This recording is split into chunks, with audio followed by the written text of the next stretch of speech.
بسم اللہ الرحمن الرحیم۔ کہتے مولانا حور نے بڑا گناہ کیا تھا۔ ہاں حور نے بڑا گناہ کیا تھا، میرے مولا کا راستہ روکا تھا، لیکن جب توبہ کر کے حسین کی خدمت میں آتا ہے جسے ہم توبۃ النصوح کہتے ہیں، قرآن کہتے ہیں عام توبہ نہ کیا کرو، اے مومن توبۃ النصوح کیا کرو، یعنی ایسی توبہ جس کے کرنے کے بعد پلٹ کر گناہ کی طرف نہ جا سکو، ایسی توبہ کہ وہاں فرماتے ہیں توبہ کی نشانیاں ہیں، فرمایا وہ مومن جو توبہ کرے کل جا کے پھر گناہ کرے، توبہ کرے پھر جا کر اپنی توبہ کو توڑ دے۔ امام رضا فرماتے ہیں یہ توبہ نہیں کر رہا بلکہ اپنا مذاق اڑا رہا ہے کہ مولا توبہ کی نشانی تو بتائیے، اگر میں نے کسی گناہ سے توبہ کی اس کی نشانی کون سی ہے؟ فرمایا نشانی یہ ہے کہ جس گناہ سے تو توبہ کر رہا ہے جب تک اس گناہ کی نفرت تمہارے دل میں پیدا نہیں ہو جاتی، مثلا گناہ شراب سے توبہ کر رہا ہے، مثلا نگاہ حرام سے توبہ کر رہا ہے، مثلا کسی نشے کی عادت سے توبہ کر رہا ہے، جب تک اس کی نفرت تمہارے دل میں پیدا نہیں ہو جاتی۔ لیکن پھر سوال پیدا ہوتا ہے مولانا یہ نفرت کیسے پیدا ہوتی ہے؟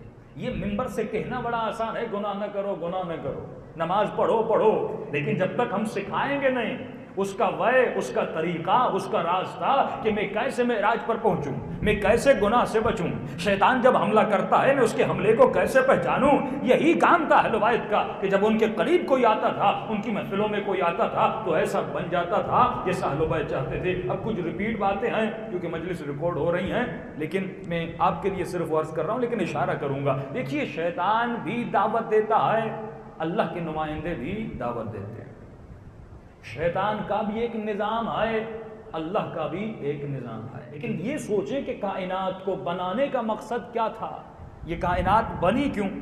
مقصد یہ تھا کہ خدا کہتا ہے وَلَقَدْ كَتَبْنَا فِي الزَّبُورِ، ہم نے زبور میں بھی یہ لکھا کہ ہم کائنات کا ورثہ بندگان صالح کو دیں گے، یعنی اللہ کا وعدہ ہے ایک دن آئے گا اس کائنات میں میرے صالح بندے حکومت کریں گے، اور امام کا لقب کیا ہے؟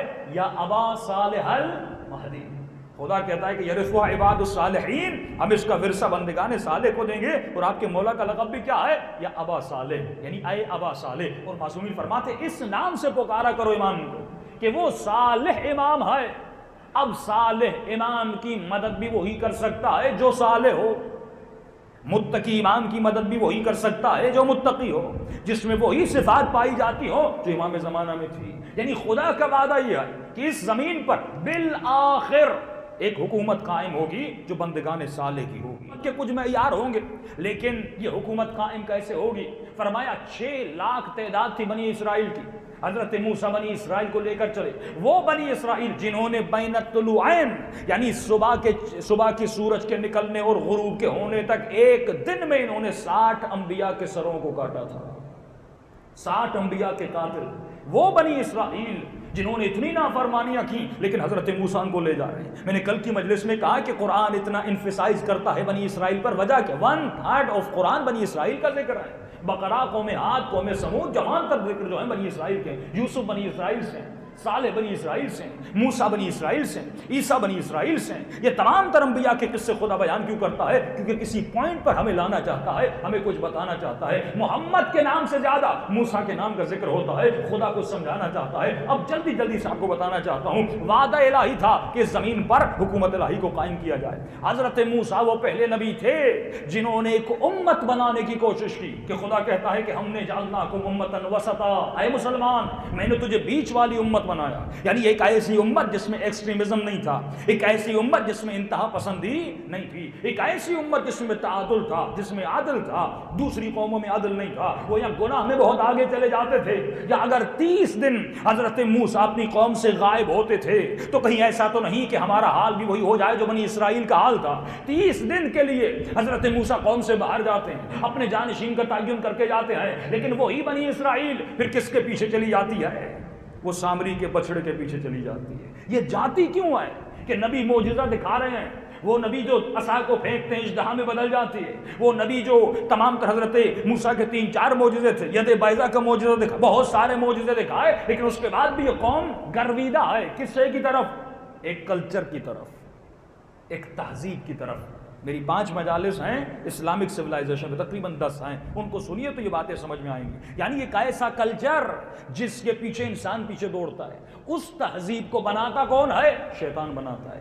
اللہ اس سویلائزیشن کے مقابلے میں ایک نئی سویلائزیشن بنانا چاہتا تھا جس کو حکومت الہی کا نام دیا گیا، جو اپنا کلچر رکھتی ہے، جس میں اپنی عادتیں ہیں، جس میں اپنا نظام ہے، جس میں اپنا جسٹس سسٹم ہے.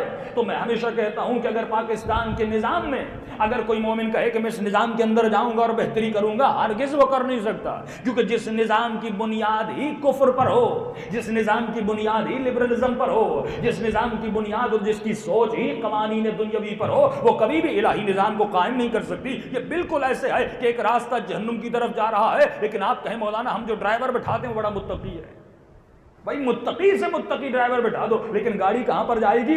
اینڈ میں جہنم میں جائے گی. لیکن اگر راستہ جنت کی طرف جا رہا ہے، گنہگار سے گنہگار ڈرائیور بھی بٹھا دو، بالآخر کہاں پہنچے گا؟ جنت پہ پہنچے گا. تو اصل یہ راستہ ہے کہ ہر مومن ہر روز دعا کرتا ہے اہدنا الصراط المستقیم، اہدنا الصراط المستقیم، اے خدا مجھے صراط مستقیم دکھا، صراط مستقیم پہ چلا، صراط مستقیم پہ ثابت قدم رکھ. لیکن آج تک مومن نے یہ نہیں سوچا یہ صراط مستقیم ہے کیا. ارے گوگل میپ سے بھی تو پوچھتے ہو نا یہ راستہ کہاں جاتا ہے، کبھی اللہ سے پوچھا کرو خدا یہ راستہ کہاں جاتا ہے. یعنی کائنات کا آسان ترین اگر ایڈریس کسی نے بتایا ہے تو پروردگار عالم نے بتایا ہے، جس میں نہ رائٹ ہے، جس میں نہ لیفٹ ہے، جس میں کوئی اسکوائر نہیں ہے. جب خدا سے پوچھا گیا پروردگارا جنت کی ایڈریس کیا ہے، فرمایا اسٹریٹ جاؤ، سیدھا جاؤ، جنت پہ پہنچ جاؤ گے. یعنی ایسے جاؤ جس میں تزلزل نہ ہو. اس کی تشریح میں بھی آتا ہوں. تو مقصد حیات یہ تھا ایک ایسا نظام بنایا جائے جو نظام الہی ہو.